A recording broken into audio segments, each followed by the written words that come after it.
नमस्कार दोस्तों। आज हम भारतेंदु हरिश्चंद्र के बारे में पढ़ेंगे।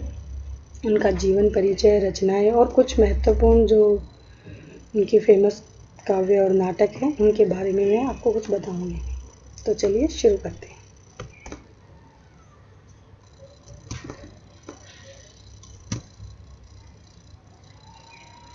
जीवन परिचय।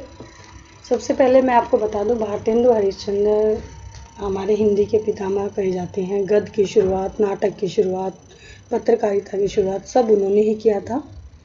तो उनके बारे में हम थोड़ा बेसिक जानते हैं। जन्म वाराणसी के एक संपन्न परिवार में हुआ। 1805 में हुआ। ये मैंने हिंदी और इंग्लिश दोनों अल्फ़ाबेट में लिखा है जन्म। उनके पिता का नाम गोपाल चंद्र था और माता का नाम पार्वती। इनके पिताजी, भारतेंदु जी के पिताजी ब्रज भाषा के कवि थे और गिरधर दास नाम से कविताएं करते थे। तो आपने देखा कि कुछ योगदान इनको बचपन से ही मिला। जब ये 5 वर्ष के थे तो उनकी माता, और जब 13 साल के हुए तो भारतेंदु जी के पिताजी का देहांत हो गया। माता पिता के देहांत के बाद इनकी अधिकांश शिक्षा घर पर ही हुई, जिससे इन्होंने हिंदी, उर्दू, अंग्रेजी का ज्ञान प्राप्त किया। कुछ समय तक काशी के क्वींस कॉलेज में इन्होंने अध्ययन भी किया। 25 जनवरी 1885 में मात्र 35 वर्ष की अल्पायु में इनका निधन हो गया। 20 साल के छोटे से साहित्यिक जीवन में इन्होंने, कहते हैं ना, गागर में सागर भरने वाला काम किया है। बहुत कुछ हमें देकर गए हैं। अब देखो, इनका नाम हरिश्चंद्र जी था और भारतेंदु इनको उपाधि मिली थी। कब मिली थी? 1880 में। सार सुधा पत्रिका में साहित्यकारों ने इनके योगदान से प्रेरित होकर दी थी, तो इन्हें भारतेंदु के नाम से जाना जाने लगा 1880 से। इसके बारे में एक ये किस्सा मशहूर है कि जब राजा शिव प्रसाद सिंह, जो आपको पता है वो भी हिंदी के साहित्यकार थे, तो उनको अंग्रेज़ों ने सितारे हिंद की उपाधि दी थी। तो उनके मित्रों ने, क्योंकि उनके समकालीन थे, तो इनके जो इनका प्रखर व्यक्तित्व, साहित्य में उनका योगदान इतना अधिक था, तो उसको देखते हुए सभी इनके साहित्यिक मित्रों ने उनको भारतेंदु की उपाधि दी थी। साहित्यिक योगदान इनका देखते हैं। जैसा कि मैंने पहले भी कहा, पत्रकारिता का सूत्रपात भारतेंदु जी ने किया था। हिंदी भाषा, उनके साहित्य के प्रचार प्रसार में इससे सहायता मिली थी। क्या है ना कि जैसे आजकल न्यूज़पेपर्स वगैरह निकलते हैं, पहले बहुत मुश्किल था, देश गुलाम था, और उस समय में हिंदी साहित्य की पत्रिकाएं निकालना, जन जन तक पहुंचाना। तो 1868 यानी 68 में कवि वचन सुधा नाम की पत्रिका निकाली। 1873 में हरिश्चंद्र मैगजीन निकाली। 1884 में नारी शिक्षा हेतु बाला बोधनी के नाम से पत्रिका का प्रकाशन आरंभ किया। अब जो ये पत्रिकाएं निकाली थी, इनमें बहुत सारे कवि लेखक उस समय के योगदान देते थे, उनके अलग अलग लेख छपते थे। तो एक मंडल यानी कि एक ग्रुप जो इनका बना भारतेंदु जी का, उस समय जो इनके साथ कार्य करते थे, उनमें कवि पंडित बद्रीनाथ चौधरी, जिनका उपनाम प्रेमघन, और इन्होंने भी कादम्बरी नाम की अपनी खुद की एक पत्रिका संपादित की थी। दूसरे थे पंडित प्रताप नारायण मिश्र, जिन्होंने ब्राह्मण नाम से अपनी पत्रिका संपादित की। फिर थे पंडित बालकृष्ण भट्ट, जिन्होंने हिंदी प्रदीप के नाम से अपनी पत्रिका लॉन्च की। उसके अलावा अंबिका दास व्यास, पंडित राधाचरण गोस्वामी, ठाकुर जगमोहन सिंह, लाला श्रीनिवास दास के नाम उल्लेखनीय हैं। यहाँ से अक्सर ये क्वेश्चन आते हैं भारतेंदु जी के बारे में कि पत्रिकाओं के नाम, उनके समय और भारतेंदु मंडल में कौन कौन से कवि थे। तो इनके बारे में आप अच्छे से पढ़ लें। भारतेंदु जी ने अपने रचना काल में बहुत सारे ग्रंथ लिखे हैं, जिनमें आधुनिक नाटक, निबंध, टीका टिप्पणी, संस्मरण, जीवनी, आलोचनाएं आदि। शायद ही कोई ऐसी विधा होगी हिंदी की जिन पर इनकी लेखनी नहीं चली। अधिकांश गद्य विधाओं का जन्मदाता होने का श्रेय इनको प्राप्त है। अब ये ऐसा क्यों कहा जाता है? क्योंकि आपको ध्यान होना चाहिए, इनसे पहले जितनी भी रचनाएं हिंदी में होती थी, एक तो वो ज़्यादातर काव्य होती थी, खड़ी बोली में नहीं होती थी। खड़ी बोली जो आज मैं बोल रही हूँ, आप बोल रहे हो, जिसमें हम पढ़ रहे हैं, थोड़ी ब्रज भाषा मिक्स से, थोड़ी अभ्रंश से। जरा ध्यान दीजिए, अमीर खुसरो की कोई एक आध आपको रचना याद हो, इस तरह की कविताएं, काव्य पाठ आदि किए जाते थे। जब भारतेंदु जी ने शुरू किया गद्य यानी जो ऐसे हैं वो लिखने, नाटक सबसे पहले इन्होंने लिखे, तो एक अलग युग सामने आया। तो उस सारे युग को भारतेंदु युग के नाम से जाना जाता है, जो रचना इन्होंने की उनके कारण। भारतेंदु जी का समस्त साहित्य नागरी प्राचीन सभा में प्रकाशित भारतेंदु ग्रंथावली में संग्रहित है। रोहू सब मिली के आहू भारत भाई, हा हा भारत दुर्दशा न देखी जाए। यह बहुत ही प्रसिद्ध पंक्ति आपने हमेशा सुनी होगी।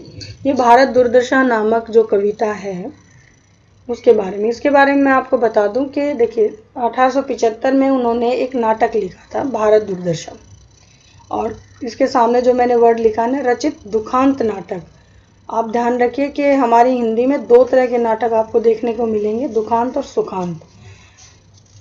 भारतीय साहित्यकारों ने ज़्यादातर सुखांत नाटक लिखे हैं जिनका अंत सुख में हो, और पश्चिम में ज़्यादातर आपको मिलेंगे दुखांत। जैसे आप फेमस वो जो है ना रोमियो जूलियट शेक्सपियर वाला, तो आप देखिए उसका दुखद अंत है, ट्रेजेडी है।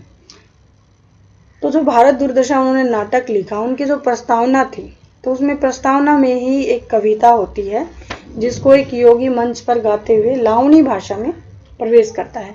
तो ये वो वाली कविता है भारत दुर्दशा, हा हा भारत दुर्दशा ना देखी जाए, जिसमें मुख्य उद्देश्य कवि का देश प्रेम है। इसमें समकालीन भारत यानी उस समय जो भारत था उस पर बहुत सारा प्रकाश डाला है कि सामाजिक व्यवस्था कैसी थी, राजनीतिक व्यवस्था कैसी थी, और जातीय था, अंग्रेजों का जो अत्याचार भारतीयों पर हो रहा था, तो उन भारतीयों को जगाने के लिए भारतेंदु जी ने कविता लिखी थी। और ये उनकी बहुत बड़ी विशेषता भी थी कि उन्होंने व्यंग्यात्मक शैली भी इसमें प्रयोग की थी।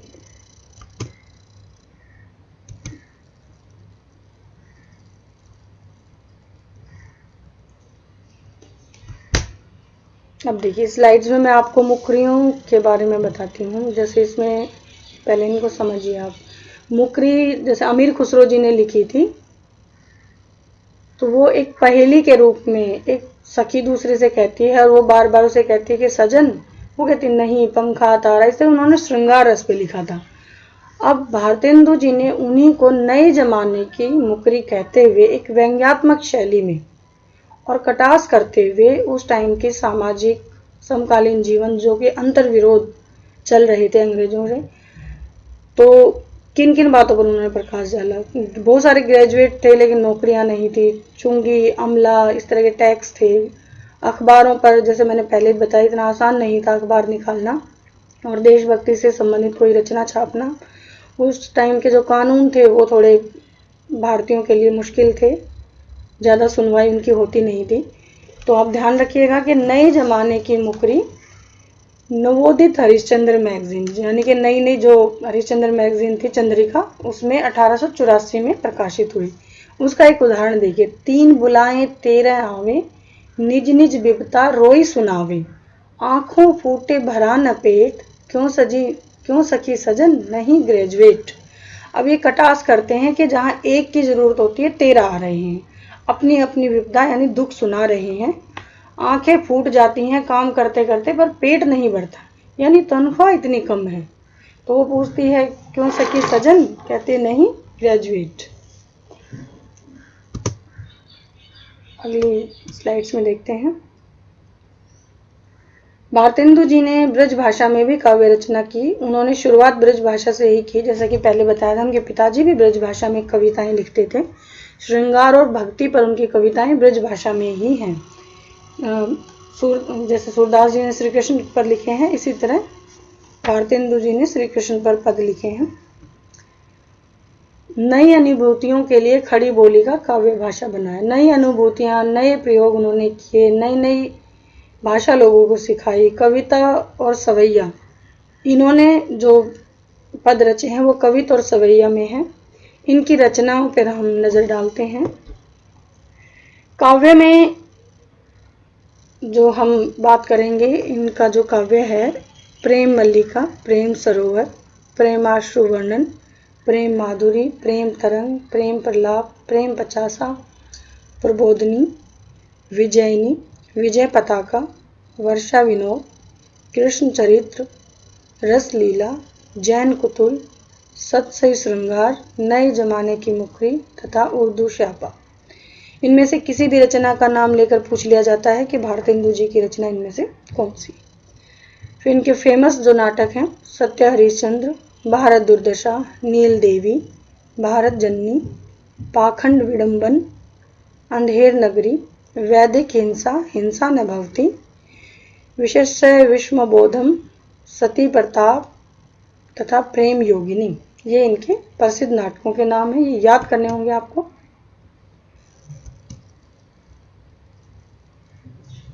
राजभक्ति से संबंधित कुछ कविताएं भी इन्होंने लिखी, जो उस वक्त जिनका राज था उनसे संबंधित, जैसे महारानी विक्टोरिया के प्रति लिखा, एल्बर्ट की मृत्यु, ड्यूक ऑफ एनबिद्रा जब भारत आए थे उनके आगमन पर कविता, प्रिंस ऑफ की बीमारी, इन पर लेख, कविताएं, लॉर्ड रिपन की प्रशंसा में रिप नास्तक, अंग्रेजों के मिश्र विजय पर विजयिनी, विजय पताका। अब बस ये यहाँ से पूछ लिया जा सकता है कि विजयिनी विजय पताका कौन सी विजय पर है, अंग्रेजों की मिश्र पर। लेकिन इसके बावजूद आप याद रखिए, भारतेंदु जी की देशभक्ति की रचनाएं बहुत अधिक महत्वपूर्ण हैं।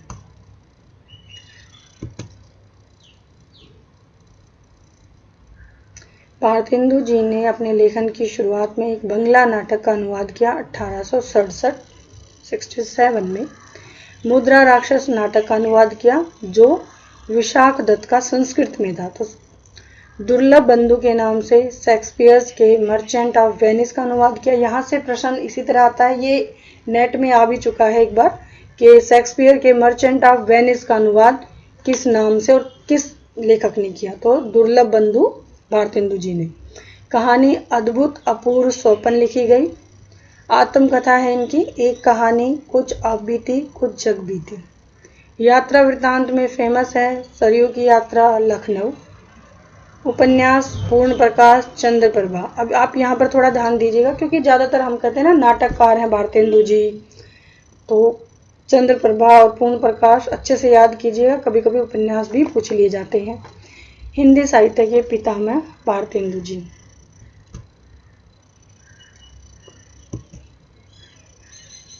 If you like this video, please subscribe, like and share. Thank you. और लिंक्स, नोट्स आपको नीचे मिल जाएंगे। और अगर आप चाहते हैं कि मैं किसी टॉपिक पर वीडियो बनाऊं तो आप प्लीज़ कमेंट कर दें।